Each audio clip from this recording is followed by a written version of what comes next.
क्या है v is equal to d x by d t. Differential equations जो रहेंगे आपकी उनको इंटीग्रेशन आपको करना पड़ेगा ईएमआई में बेटा, है ना।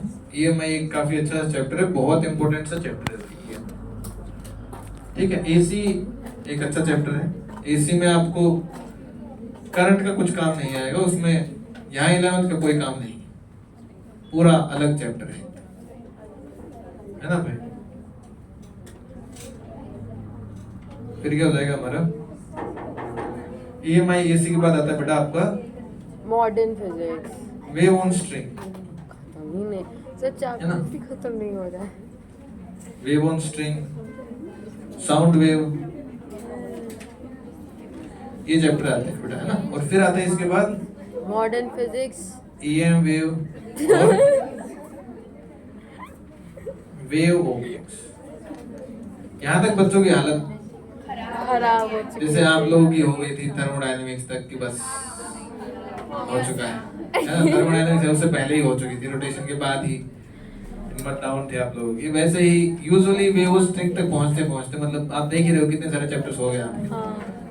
ये एसी तक पहुंचते पहुंचते आपको जैसे जनवरी में अगर शुरू होगा बेटा तो अगस्त, सितंबर, अक्टूबर, हाँ जुलाई एंडिंग, है ना। जुलाई एंडिंग तक आप यहाँ पहुंचो। इतनी जल्दी, ऐसा इतनी जल्दी है ना। इलेक्ट्रोस्टैट्स एक महीने चलेगा, ये आधे महीने, ज्योमेट्रिकल ऑप्टिक्स आधे महीने, है ना। ईएमआई मान लो सबसे छोटा चैप्टर इसमें से है ही ग्रेविटेशन, क्योंकि बोलना रहेगा बस कि ये इलेक्ट्रोस्टैट्स का रिजल्ट है, ये ग्रेविटेशन, इलेक्ट्रोस्टैट्स का ये ग्रेविटेशन सबसे छोटा भाई है। 3 4 5 दिन बस इतना। सारे फॉर्मूले सेम ही है, दोबारा थोड़ी ड्राइव करवाए जाएंगे भाई, इसलिए तो उसके साथ पढ़ाया जा रहा है ताकि समय कम लगे, वरना ग्रेविटेशन को 12th में पढ़ाने का क्या सेंस बनता है। सही बात है ना भाई। ये इसमें थोड़ा सा आपको एसएचएम की इक्वेशंस का काम आएगा बेटा, इसमें नहीं आएगा, इसमें आएगा ग्रेट, मोर ग्रेट। एसएचएम की इक्वेशन, है ना भाई। Yes. ऐसा।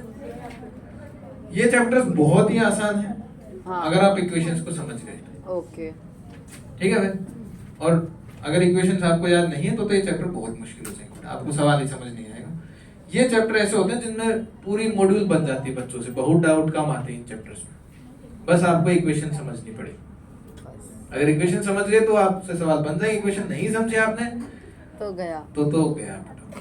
दोनों चैप्टर चले जाएंगे, सेम चैप्टर रहेंगे बिल्कुल सेम, बहुत जरूरी। वेव ऑन स्ट्रिंग मिस हो गया, हाँ फिर गया, गयो, है ना भाई। और ये वेव ऑप्टिक्स भी थोड़ा सा लिंक्ड रहेगा इनसे, तो ये पूरा एक वेव्स चैप्टर आता है। वेव्स ऑप्टिक्स थोड़ा सा डिफिकल्ट चैप्टर जैसे यहाँ पे थर्मल एक्सपेंशन और वो सब आए थे साथ ये में। थोड़ा सा difficult chapter elasticity, fancy fancy इसमें क्या है ना। बस वेव ऑप्टिक्स आप बोल सकते हो जिसमें थोड़ी सी परेशानी आपको आएगी, क्योंकि एक नई चीज समझेंगे हम लोग इसीलिए। उसके बाद आता है हमारा अभी भी आ ही रहे वेव ऑप्टिक्स के बाद आपका मॉडर्न आ जाता और हाँ ये लास्ट है ये है मॉडर्न 1, अरे मॉडर्न 2, हम लोग मॉडर्न और फिर आता है आपका एरर और सेमीकंडक्टर। अभी भी हाँ है, बस बस मॉडर्न नहीं, हम count out of counting very very INP। क्योंकि आखिर में क्या होता है, बच्चे जाके बोलते हैं बस बहुत हो गया क्लास, वो वाली भी फेज आता है जो मैंने आपको एक दिन शुरू में समझाया, जो अभी हमारी क्लास में चल रहा है कि नींद ही पूरी कर लेते हैं वो ज्यादा अच्छा रहेगा, है ना। खाली खाली तो ये बहुत जरूरी चैप्टर्स हैं, बहुत ज्यादा सवाल इसमें जेईई मेंस में भी आते हैं, जेईई एडवांस में भी आते हैं, बहुत अच्छे से करना है बेटा। ऐसा हो सकता है कि आपके आखिर में एकदम ये चैप्टर्स हो, थोड़ी जल्दबाजी में हो, डिस्कशन ना हो, पर आपको अच्छे से करने हैं, जरूर करने हैं, है ना। ये चैप्टर्स बहुत जरूरी हैं, मॉडर्न 1, मॉडर्न 2 आसान नहीं है पर सवाल आते हैं,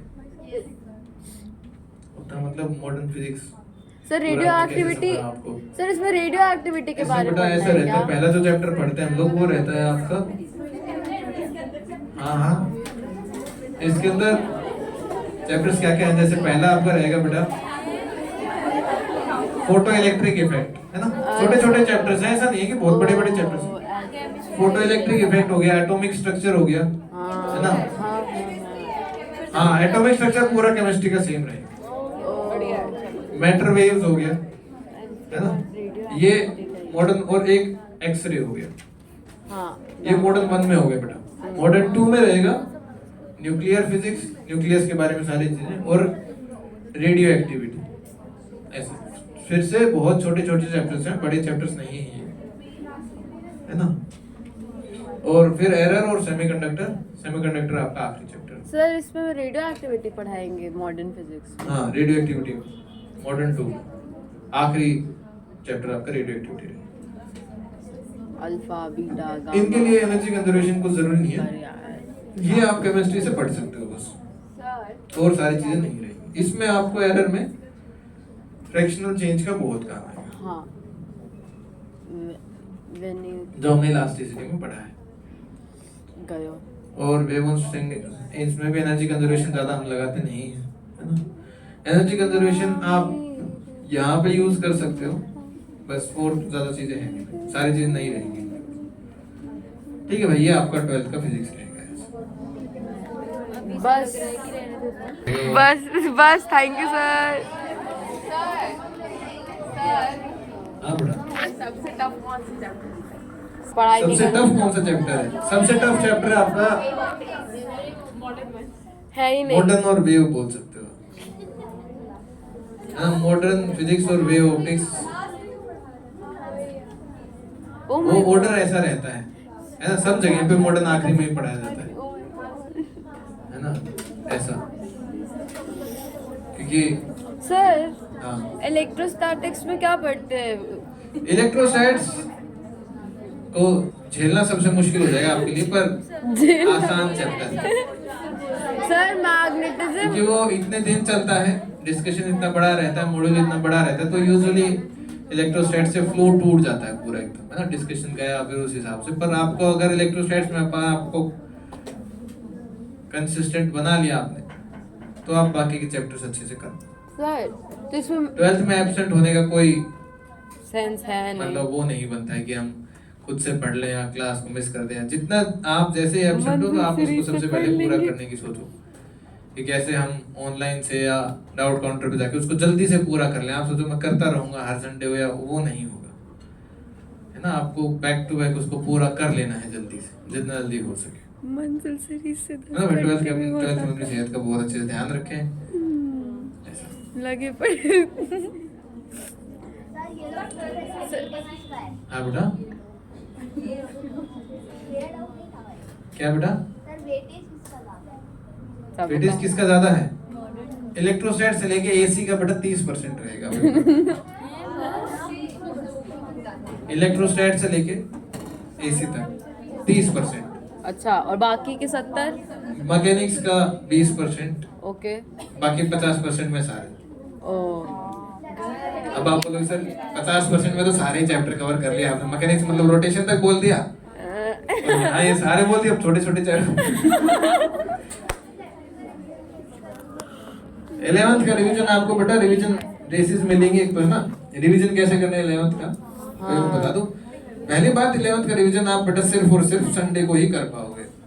ठीक है, संडे आपको बहुत अच्छे से इस्तेमाल करने हैं, कम से कम 12 घंटे संडे जो रहेंगे आपके पास, 52 संडेज ओ अगले माय साल के, गॉड, ओ माय गॉड। वो आप अच्छे से इस्तेमाल कर सकते।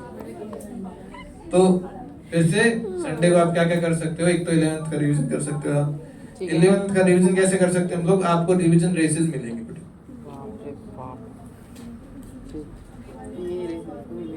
है ना, ये रिवीजन रेसेस रहेंगे आपको, वो आपको मिलेंगी। टेस्ट में भी आपका 11th का पोर्शन आएगा, हर एक टेस्ट में 11th का पोर्शन आएगा कि ये पोर्शन आ रहा है, ये पोर्शन आ रहा है। अगर आपने नहीं पढ़ा है, कुछ भी याद नहीं, तो वापस से ओवन लगा सकते हो। नोट्स बाद में पढ़े, पहले ओवन लगा लें, फिर जो चीजें याद नहीं है उनको रिवाइज करें। ठीक है भाई, ऐसे टेस्ट फिर से बेटा, टेस्ट वैसे ही होंगे जैसे अभी आ रहे हैं। टेस्ट में आपको कॉन्शियसली मेहनत करना ही पड़ेगा, कैसे मैं नंबर को बढ़ा सकता हूँ, क्या नेगेटिव आ रहे हैं, कैसे आ रहे हैं, उसको कैसे इंप्रूव किया जा सकता है। बहुत ही मुश्किल टास्क है ये, घर पे आके ये समझना कि कहाँ गलती हुई थी, कैसे इंप्रूव किया जा सकता है, सबसे मुश्किल टास्क है भाई। हो गया है भाई, अगले में देख लेंगे। आप अगर उसको एनालाइज करोगे तो बिल्कुल आप लगेगा तो बेसिक अगले पेपर में मैं गलत करूंगी नहीं, फिर भी उसको लिख लो ये गलती हुई थी, ताकि आपको अगले पेपर में याद रहे। समझ गए हो?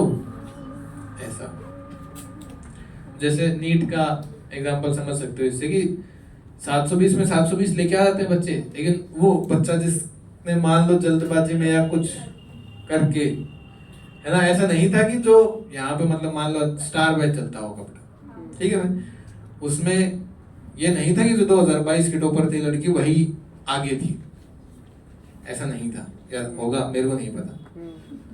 पर उस दिन उसने सारे सवाल कही सही कर दिए, और मान लो किसी बच्चे ने एक सवाल गलत कर दिया तो 20 से बाहर हो गया वो सीधा सीधा। जितने बच्चे थे 720 में 720, या जिस बच्चे ने एक सवाल छोड़ दिया होगा वो भी उससे आगे, है ना, क्योंकि उसको नेगेटिव मिल गया, उसको नेगेटिव नहीं मिला, उसके 716 आ गए और इसके 715 नेगेटिव।